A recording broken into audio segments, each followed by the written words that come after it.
crezca en número y, hombre, las cosas, claro, hay que adaptarlas, pero no queremos renunciar al hecho de ser familia y de disfrutar siendo familia. Que no sea meramente una verdad, que lo es, ¿no?, concepto teológico y todo eso, sino que podamos sentirlo, podamos experimentarlo.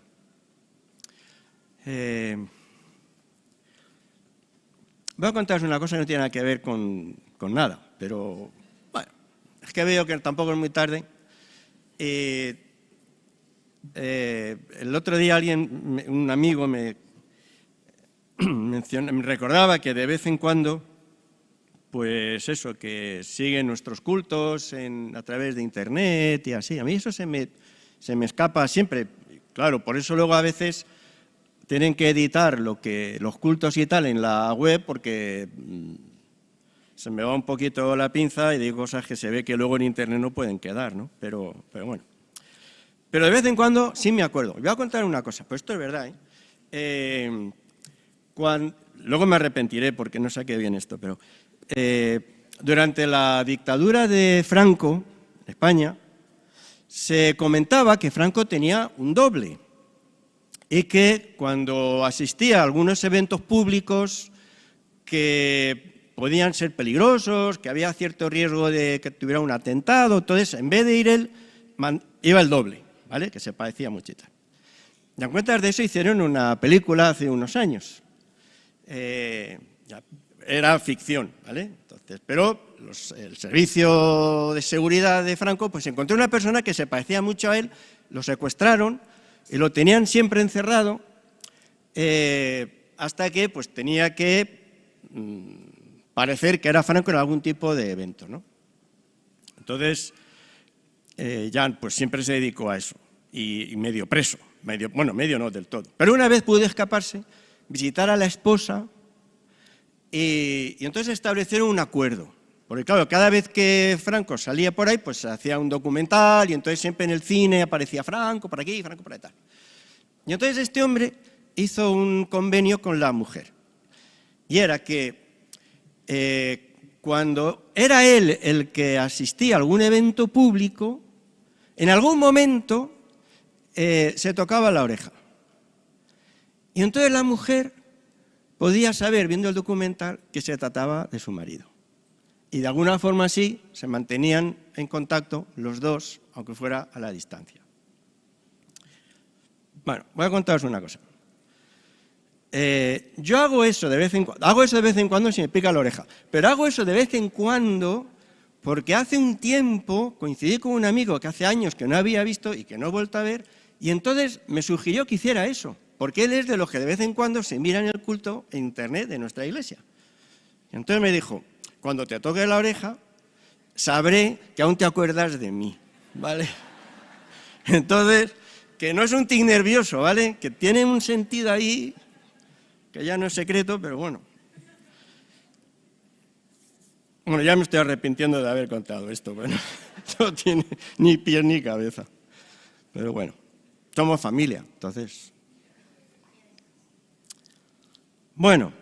Mirad, esto es un texto breve de un manual de psicología, pero que tiene mucho sentido. Dice que en nuestras relaciones con los demás deseamos en primer lugar ser aceptados. Y en segundo lugar nos preocupa sentir que somos buenos, que nuestra persona tiene calidad. Y tercero, nos concentramos en sentirnos idóneos, suficientes para afrontar las situaciones de la vida. Y realmente es extremadamente difícil soportar sentimientos de no ser deseado, aprobado, de no ser bueno, de ser inferior. No hay que ser psicólogo ni un gran especialista para saber que esto es verdad, ¿no? El problema es que ninguna relación humana puede satisfacer estos anhelos, porque todos estamos igualmente necesitados. Este es el origen de muchas frustraciones y de mucha tensión en las relaciones de amistad, de pareja o de hermanos en la iglesia, ¿no? Porque hay necesidades que que son reales, no es un capricho, realmente necesitamos esto. Pero los que están alrededor no pueden satisfacer nuestras expectativas porque son igual de limitados que nosotros. Así que es solo la relación con el Padre Celestial en Jesucristo quien puede proveernos de estos sentimientos esenciales de aceptación, de reconocimiento o de aprobación. Algo de esto comentábamos la semana pasada y sobre esto vamos a volver. La idea de la aceptación. Y sí, los que estabais, si lo recordáis, decíamos que el asombro del Evangelio es precisamente este. Es decir, el único ser que tiene todas las razones para rechazarnos, pues este es el único que de verdad nos acepta y de forma incondicional. El Dios eterno, el Dios 3 veces santo, que podría rechazarnos por todos los motivos imaginables que podamos suponer, pues este, en Jesús, es el único que nos recibe por medio del perdón. Es Dios quien se acerca a nosotros. Es Dios quien nos abre los brazos. Es Dios quien nos recibe. Es Dios quien nos perdona.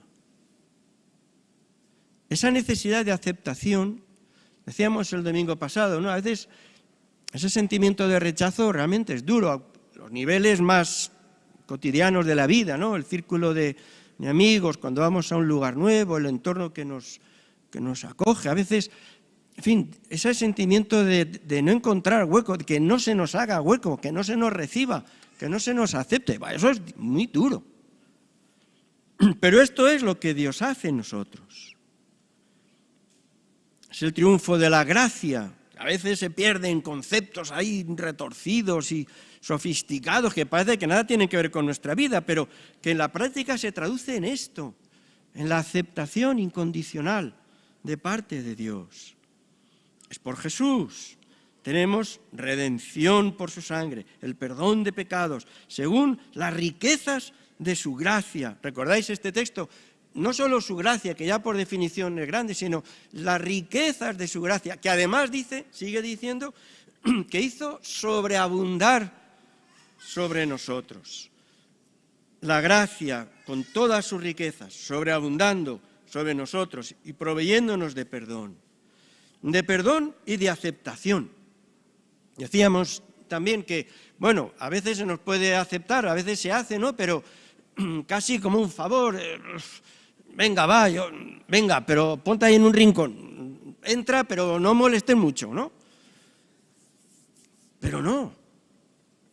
Efesios, capítulo 1, versículo 6, porque todavía predicamos de la Biblia. Somos, ¿recordáis? Aceptos en el amado.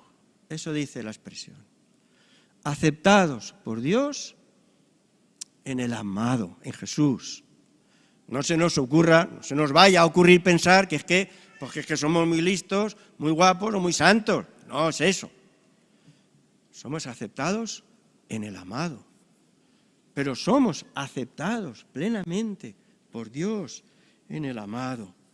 Y mencionábamos también, no solo esto, es que ese abrazo restaurador tan semejante al de la parábola del hijo pródigo, ¿no? Del padre abrazando al hijo que llega sucio, harapiento, pero que no le importa y no solo le acoge, sino que además le abraza y además le restituye su condición de hijo. Y esto dice también la palabra de Dios, que hemos sido adoptados hijos suyos. No solo aceptados, hemos sido adoptados como hijos por medio de Jesucristo. Siempre encontraréis, no es una muletilla que está ahí, no, es que es el elemento central. Sin lo que significa la obra de Jesucristo, su presencia entre nosotros, su sacrificio de la cruz y su resurrección, todo esto, sería imposible, sería inaudito. Pero esto es lo que ha hecho Dios, adoptados, hijos suyos, por medio de Jesucristo, Efesios capítulo 1, versículo 5, según el puro afecto de su voluntad, es decir, dice otra versión, por pura iniciativa de su benevolencia, de su benevoler, de su bien querer.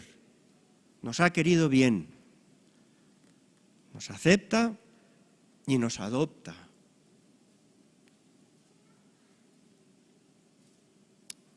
Y si todo eso ya es chocante, hay mucho más. No solo encontramos aceptación, ¿no?, como se nos recuerdan estos manuales de psicología, que además es verdad, lo necesitamos, ¿no? No solo eso, sino que además encontramos aprobación. Dios nos aprueba, nos pone buena nota en Jesucristo. Y mencionábamos también el domingo pasado esta declaración única en el bautismo de Jesús, del Padre dirigida hacia Él: tú eres mi Hijo amado, en ti tengo complacencia. Una afirmación que repiten los demás evangelios sinópticos. Bueno, dos afirmaciones. Eres mi Hijo amado y en ti me complazco. Y mencionábamos que si bien estas dos declaraciones tienen un sentido único aplicadas a Jesús, evidentemente, con todo, también podemos hacerlas nuestras, pero sin ningún reparo. Y no es una cuestión de romanticismo, yo qué sé, no. O sea, esto es lo que enseña la palabra de Dios. También nosotros somos hijos amados. Hemos sido adoptados.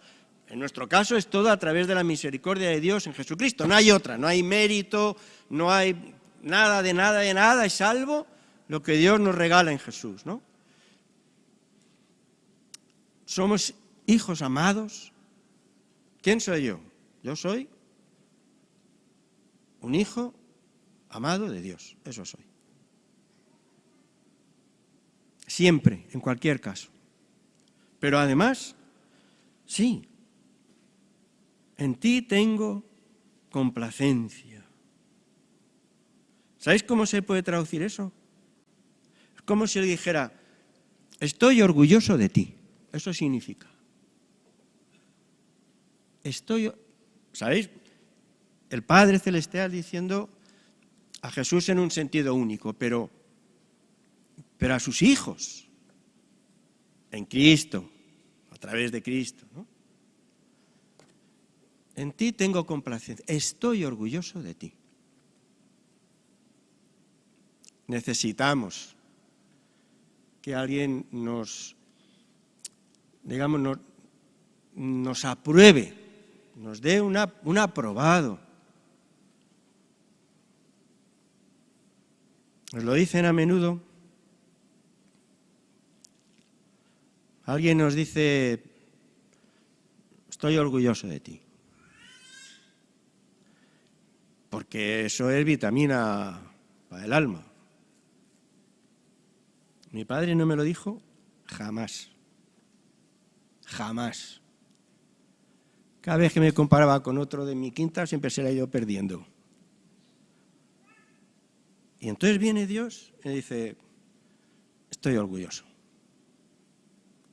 Yo no le diría, no, pero en Cristo, claro. Pero esto cuenta. Hay un autor que hace un estudio sociológico del tiempo de Jesús, ¿no? Y dice algo claro. Dice que, claro, es que Jesús traía de parte del Padre un mensaje que resultaba especialmente fascinante para la gente más insignificante de aquel tiempo. Acordaos, además, de que ese era su círculo de relación. Incluso sus más cercanos, los discípulos, pues la mayoría eran pescadores, casi analfabetos, gente insignificante. Si había un reproche que le hacían era que andaba siempre rodeado de prostitutas. de gente pecadora, ¿no? Decían, si este de verdad pudiera adivinar y tal, sabría que la gente que tiene alrededor es lo más bajito de todo, ¿no? Pero claro, dice este autor, es que claro, el mensaje que él traía elevaba a todos estos que humanamente pues eran insignificantes. Dice, tomé un párrafo, dice, claro, esta gente insignificante vive humillada, pero Jesús quiere que vuelvan a andar de pie. Son personas que sienten que su vida no es importante, pero Jesús les da conciencia del gran valor de su vida. Proporciona a la gente insignificante una conciencia de sí mismos como la que tienen los príncipes.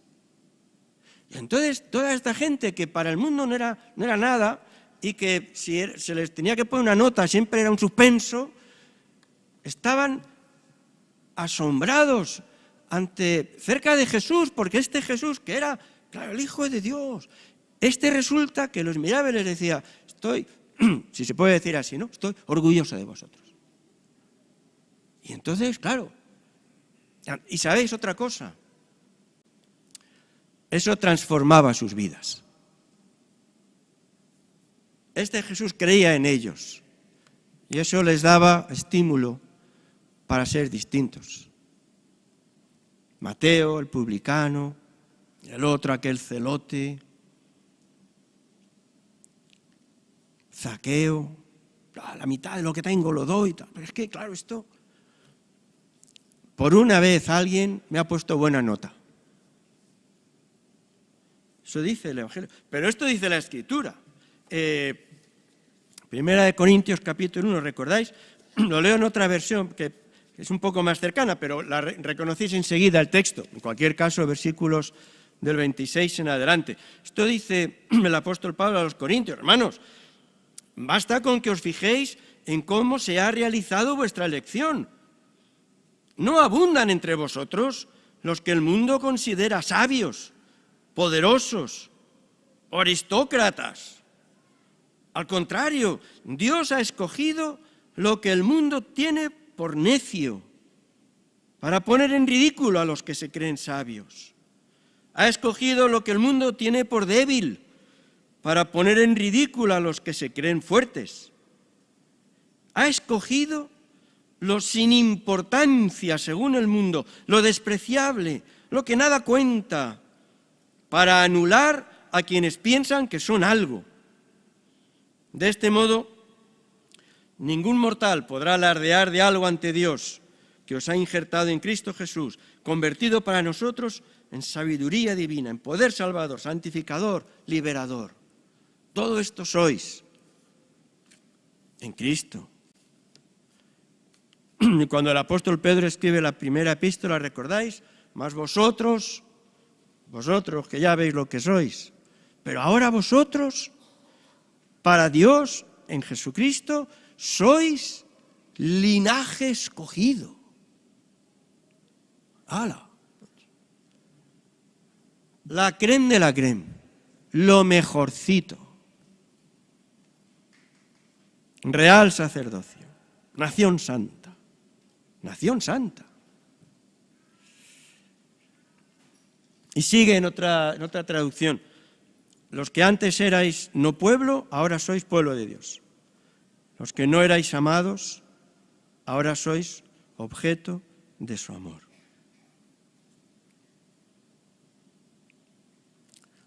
Por una vez alguien no se siente decepcionado de nosotros. Se siente orgulloso. Dios, en Cristo. Y esta convicción es la que nos capacita, esta convicción es la que nos capacita para enfrentar la vida. Puede que no seamos más que nadie, pero no somos menos que nadie. En Cristo. Y todo esto que estoy compartiendo, no se llega a esto con 2 sesiones de coaching barato, ni es pensamiento positivo, ni es una frasecita moñas del Mr. Wonderful, ni bobadas de estas. Esto es fruto del impacto del Evangelio en la vida de las personas, que permite al apóstol Pablo decir: todo lo puedo en Cristo que me fortalece. Esto no es autoconvencimiento, no, esto es el fruto propio del impacto del Evangelio, de sabernos aceptados por Dios en Jesucristo, de sabernos valiosos ante Dios, que está orgulloso de nosotros en Jesucristo, y que por tanto, a partir de ahí podemos plantarnos ante la vida y hacerle frente. Ni tiene que ver con autosugestión, ni tiene que ver con voluntarismo, no tiene que ver con nada de eso. Tiene que ver, y esto, claro, tiene que hacerlo el Espíritu de Dios, tiene que ver con estas verdades grabándose dentro de nosotros. Todo lo puedo. Claro, pues si algo hemos aprendido de estas cosas antes, tenemos que añadir: todo lo puedo en Cristo, claro, si no ya todo se desmorona, pero en Cristo. Dice otra traducción de este mismo pasaje: tenga lo que tenga, esté donde esté, puedo superarlo todo en aquel que me hace quien soy. Así que en medio de nuestros miedos, de nuestras debilidades, cuando nos preguntamos: ¿voy a poder con esto? Pues podemos respondernos sí, sí en Cristo. ¿Veis cómo todos estos elementos, si queréis así, teológicos, elaborados, profundos, todo esto se va decantando en algo que afecta a nuestro vivir concreto, real, de todos los días? Cuando Dios envió a Moisés, nada menos que a liberar de la esclavitud de Egipto a su pueblo, ¿recordáis? Moisés dijo: pero ¿quién soy yo para que vaya a Faraón y saque de Egipto a los hijos de él? ¿Pero quién soy yo? Y la respuesta de Dios fue: tú ve, porque yo estaré contigo. Y esto mismo nos dice a nosotros, que efectivamente una cosa es expresarlo desde aquí y otra cosa es, masticarlo y tragarlo y que se queda ahí dentro, ¿no? Pero esto es vital. Lo hemos escuchado antes en la introducción que hacía Araceli, lo hemos escuchado en las canciones Habacuc, ¿no? No, pues mira, aunque tal, yo iré para adelante, aunque falte todo, y uno dice: oh, qué fuerza de voluntad, qué nivel de convicción. No, que no viene de ahí. Lo dice Habacuc: el Señor es mi fortaleza. No es que uno se quiera autoconvencer de que es maravilloso, no, es que soy aceptado por Dios, he sido adoptado como hijo de Dios. Dios está satisfecho conmigo en Cristo. Así que voy para adelante. Es como si el Señor dijera, bueno, lo dice, que no hay un versículo en concreto que lo diga, pero lo dice, no te acobardes. No te acobardes. Eres mi hijo. Estoy contento contigo y voy a tu lado. Así que nos conviene, de verdad, al tiempo que reconocemos estas necesidades que son básicas de todos nosotros, saber que es en nuestro trato cercano con el Padre donde esas necesidades pueden ser satisfechas. La necesidad de aceptación, la necesidad de aprobación, la necesidad de sabernos capaces para enfrentar la vida con Dios en Cristo. Así que oramos. Padre Celestial, te alabamos, te bendecimos por tu infinita misericordia con nosotros. Muchas gracias que has entregado a tu Hijo para hacer posible nuestra adopción como hijos tuyos, amados. Y muchas gracias, Señor Jesús, porque en ti somos más que vencedores en las luchas de esta vida. Espíritu Santo,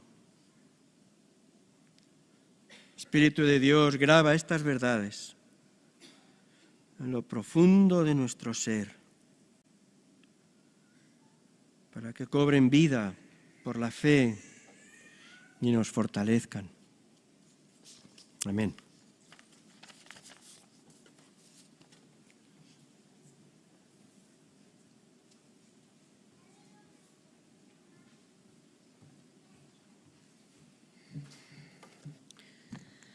Damos gracias al Señor por su palabra y qué bonito volver a recordar que no es por lo que somos, es por gracia y es por amor. Y pensaba en la última canción y también en lo que Emanuel nos estaba enseñando en el libro de Juan capítulo 15, y con esto damos por terminado, porque pensaba que no le elegí yo a él, él me eligió a mí, él te eligió a ti. Y Juan 15 y 14 dice, vosotros sois mis amigos si hacéis lo que os mando. Y ya os no llamaré siervos, porque el siervo no sabe lo que hace su señor. Pero os he llamado amigos, porque todas las cosas que oí de mi Padre os las he de dar a conocer. No me elegiste vosotros a mí, sino que yo os elegí a vosotros. Y nos eligió con un propósito, de ir y dar mucho fruto. Y creo que cuando Dios nos ha llamado para ser sus hijos, a esto nos llama, a dar el fruto y a dar a conocer a ese Dios que un día tocó nuestras vidas y que nos eligió. Que el Señor les bendiga rica y abundantemente esta semana, y aunque sea grande el desierto, no olvidemos que aunque la higuera no florezca, con todo Jehová nos recogerá. Bendiciones.